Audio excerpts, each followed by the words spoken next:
சன்னா சாறு எப்படி செய்கிறதுன்னு பார்க்கலாம். ஃபர்ஸ்ட் அதுக்கு பாயில் பண்ண சன்னா அண்ட் பாயில் பண்ண அந்த சன்னாவோட ஸ்டாக் இருக்கும்ல அது அண்ட் கொஞ்சமாக சன்னா எடுத்து மிக்சர் கிரைண்டரில் கிரைண்ட் பண்ணி எடுத்து வச்சுக்கோங்க. இந்த ரெசிபிக்கு என்னென்ன மசாலா பவுடர்ஸ் தேவைன்னு பார்த்துடலாம். 1 டேபிள் ஸ்பூன் மிளகாய்த்தூள், 1/4 ஸ்பூன் மஞ்சள்தூள், 1 டேபிள் ஸ்பூன் மல்லித்தூள், 1/2 டேபிள் ஸ்பூன் கரம் மசாலா.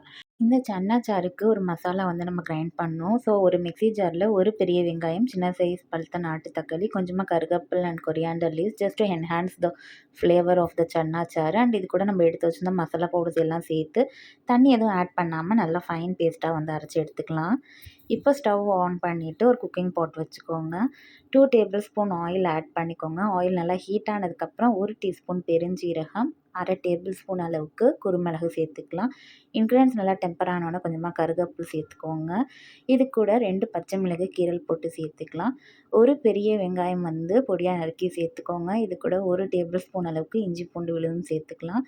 இன்க்ரீடியன்ஸ்லாம் நல்லா வணங்கினதுக்கப்புறம் நம்ம அரைச்சி வச்சிருந்த பேஸ்ட்டையும் இது கூட சேர்த்து நல்லா வணக்கி விட்டுருங்க.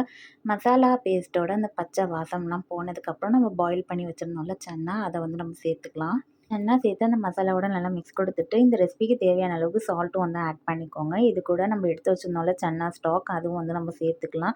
ஆக்சுவலாக இந்த சன்னா சாறு பார்த்திங்கன்னா கொஞ்சம் நல்ல வாட்டர் கன்சிஸ்டன்சியில் இருக்கணும். ஸோ நல்லா ஜெனரஸாகவே வாட்டரை ஆட் பண்ணிக்கோங்க. வாட்டர் ஆட் பண்ணிவிட்டு ஒரு 1 or 2 மினிட்ஸில் நல்லா கொதி வரும். அந்த ஸ்டேஜில் நம்ம கிரைண்ட் பண்ணி வச்சுருந்தோம்ல சன்னா, அதை சேர்த்துட்டு லம்ஸ் எதுவும் இல்லாமல் நல்லா மிக்ஸ் பண்ணி விட்டுருங்க. இந்த கிரைண்டர் சன்னா சேர்க்குறப்போ சன்னா சாருக்கு ஒரு கரெக்டான கன்சிஸ்டன்சி நமக்கு கிடைக்கும். கிரைண்டட் சன்னா சேர்த்து நல்லா கொதி வந்ததுக்கப்புறம் கொஞ்சமாக கொத்தமல்லி அண்ட் கருவேப்பிலை கார்னிஷ் பண்ணி சர்வ் பண்ணிங்கன்னா சூப்பர் அண்ட் சுவையான சன்னா சாறு ரெடி.